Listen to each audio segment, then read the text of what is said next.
Now I'm going to show you one or two, a special stitch. It's called blanket stitch, and it's used on blankets.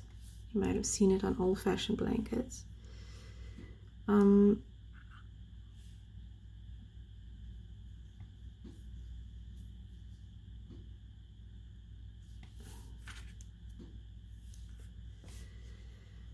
It can be used, for instance, say if I wanted to sew or edge these two together, I could use it to create some stitches that would sew them together and make a lovely, neat and tidy edge. In our project, we're not doing that much. We are sewing layers of felt together, or sewing a layer of or a little piece of felt onto a backing of felt. So I have shown you how to do the project with a basic stitch like this, but you could also do it with a blanket stitch, and it takes a lot more time and a lot more thread, but it looks very nice. So I'm just going to show you how I do it. So I'll start as far as I can close to the edge of the top layer, and then I'm going to make it a bit big so you can see.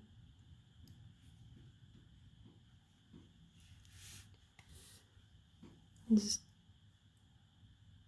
focus there. Okay, then I'm just going to create lines going upward and make sure my thread is behind the needle. So say if I had come through like this, I would have to put thread behind the needle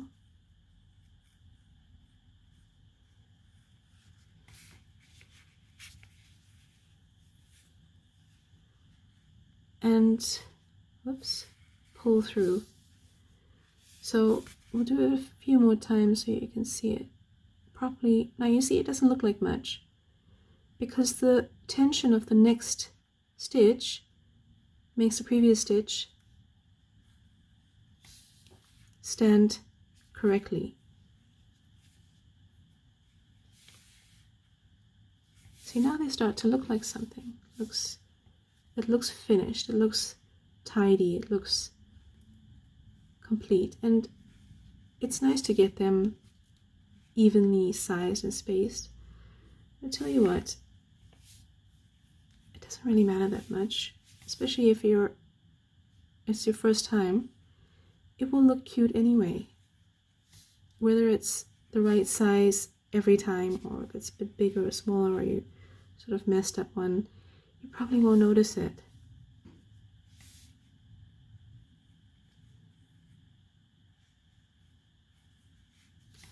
So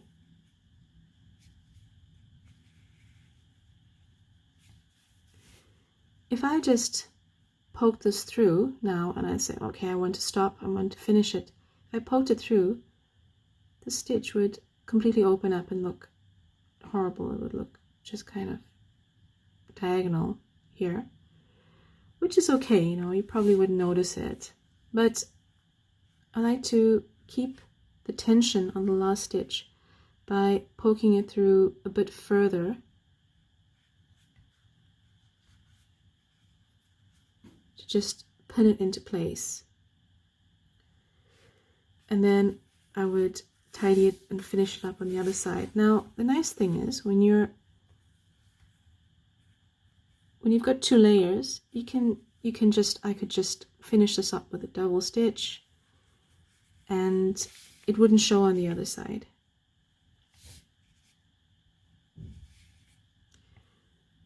Another interesting thing to know is I'm starting to come to the end of my thread, and I tend to stretch it out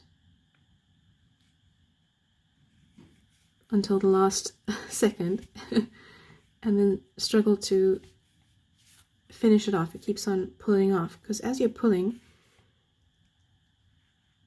that very easily will move. The needle will just go to the end and then pull off, and then you've got to keep rethreading it. So just be aware of that, and you know, be a bit conscientious in adding on a new piece of thread.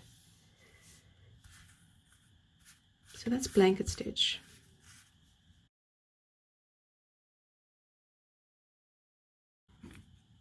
So what I'm trying to illustrate here is chain stitch, and I've used it extensively on the Christmas tree project to decorate around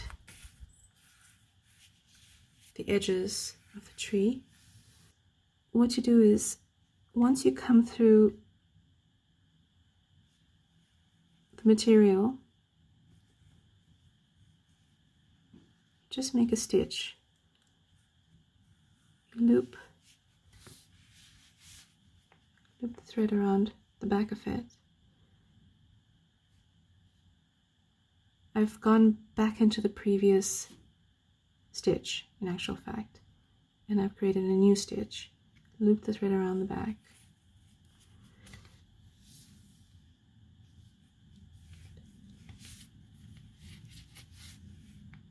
And now I'm going to do it one more time. As you can see, it takes a bit of time, but it also creates quite an attractive stitch. And if you use high contrast, so if you use a thread color that's quite different from the felt that you're using, it's quite interesting to look at. To end it off, I'm going to poke through on the outside to make sure that I keep the stitch in tension, but very close to the beginning of the stitch, or the end of the stitch, let's say. Poke through and then, you know,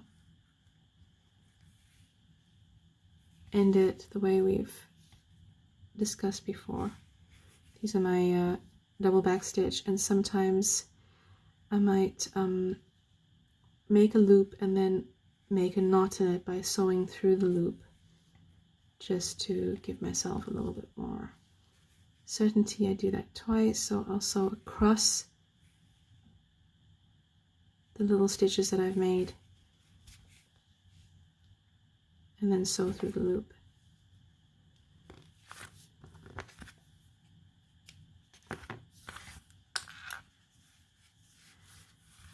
So those are our sewing techniques. Now, sometimes you might have to undo your stitching. If you're doing this double back stitch kind of starting and ending so easy to unpick, just pull under it until it gives and then pull it all the way out. If you've used a knot, it's going to be harder to unpick the knot, so you're going to have to cut it and use a new piece of thread. In any case, it would be very difficult to sew with this piece of thread because you don't have enough to make a tail. So I would suggest, if you're unpicking anything, and you should just start again with a new piece of thread, and that also goes for conductive thread, which we'll see later. Just gently pull, and if it doesn't give, then you know you're pulling on the wrong thing.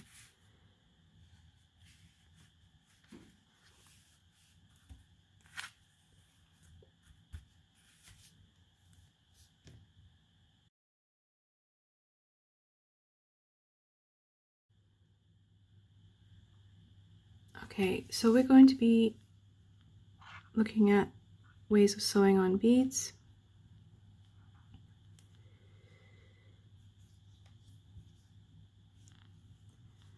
I'm going to be starting with a knot, but it doesn't matter. You can also start in other ways, like the back stitch.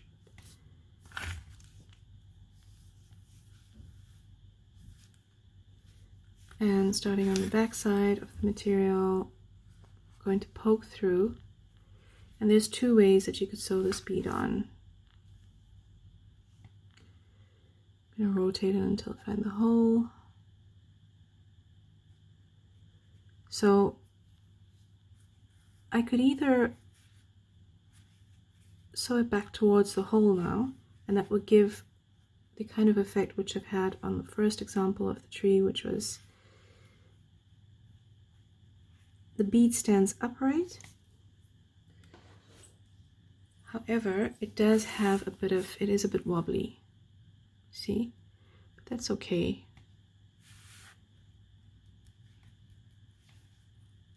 You also see the thread along the side of the bead. So let's have a good look at how that is done. So I'm just going to poke through very close to where I entered the side of the material. I've got my sewn through the bead, and I'd like to sew through it another time just for the sake of completeness. And you can try, if you want, if you think you'd like the look of it, you can try to get all the threads on opposite sides, or kind of make a little bit of a pattern around it. You see, I haven't gone in that close to where I poked through the first time, which it doesn't matter that much because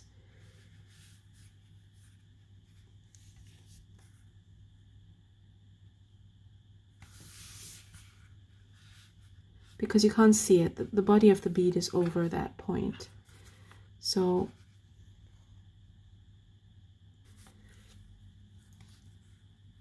and you can see my idiosyncratic way of starting with a knot and ending with a double stitch. The nice thing is when you're sewing on something that has a bit of body is that you can't really see under it or around it. Another strategy would be to try to use a thread that might be closer to the color, but it can be difficult to do that because you only have 4 different colors of thread.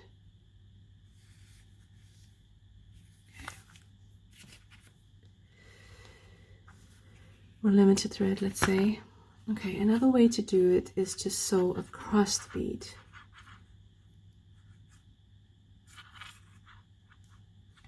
So I'm creating my double knot. That one slipped, so I'm going to do another. There we go. Lovely, juicy, big knot. Okay. Now I'm going to poke through, grab a bead,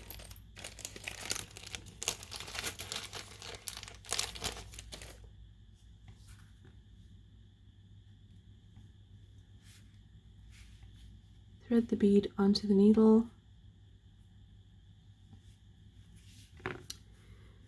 and then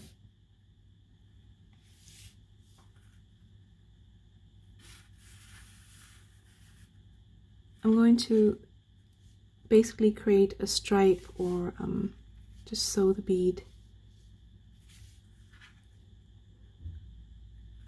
onto the material, leaving a bit of space for the body of the bead. So I'm not going to go very close to where I poked through initially.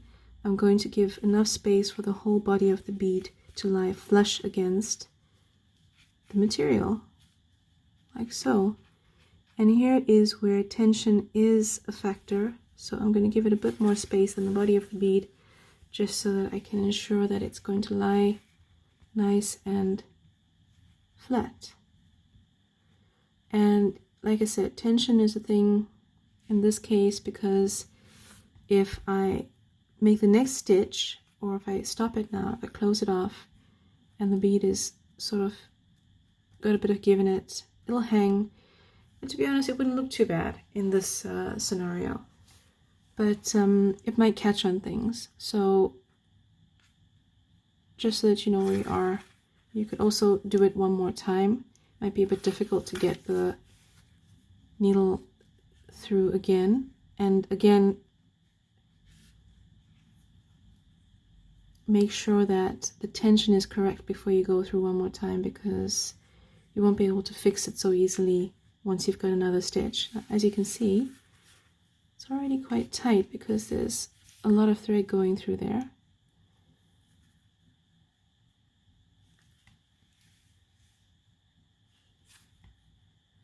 And I'm just going to go again actually through the hole of the previous stitch, but you could go next to it as well. Wouldn't hurt. Okay. And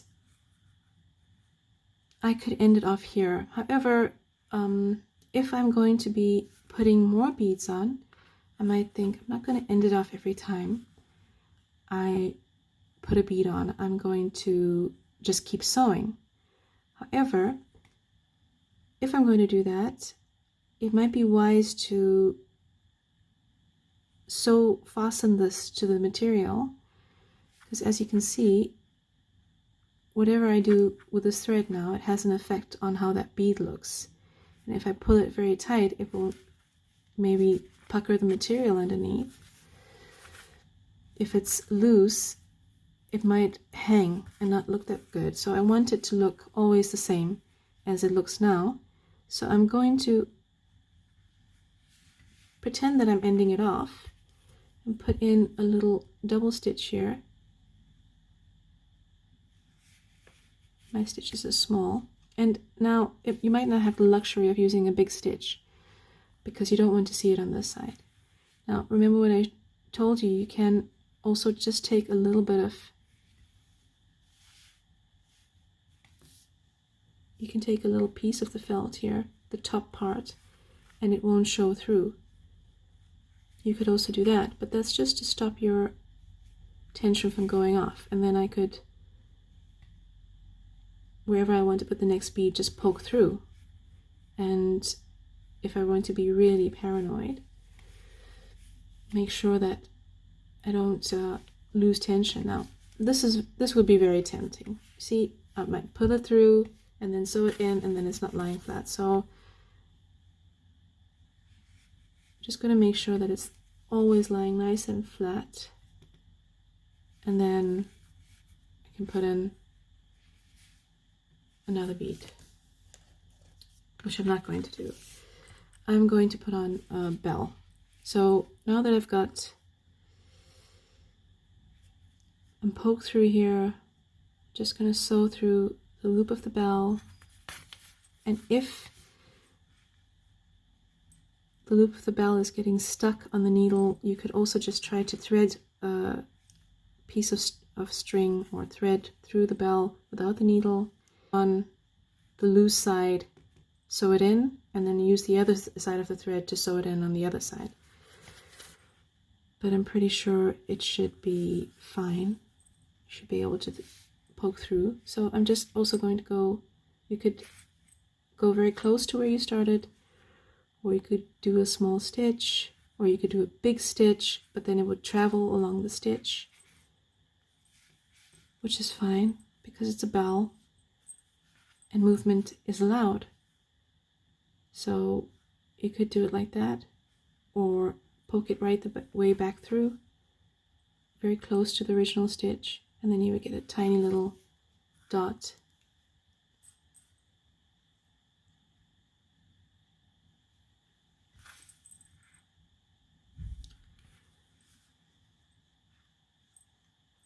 Depends on how much you want your thread to be seen that you're sewing with, because you could use a thread that stands out very much against the background, or you could use a thread that sort of fades away against the background. Okay, so pull it a bit. It's hanging all right. Yeah. Now I'm going to sew it in place and end it off.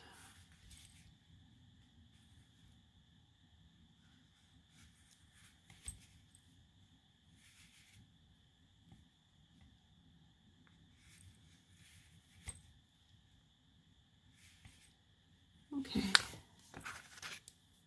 Tidy everything up so that I don't have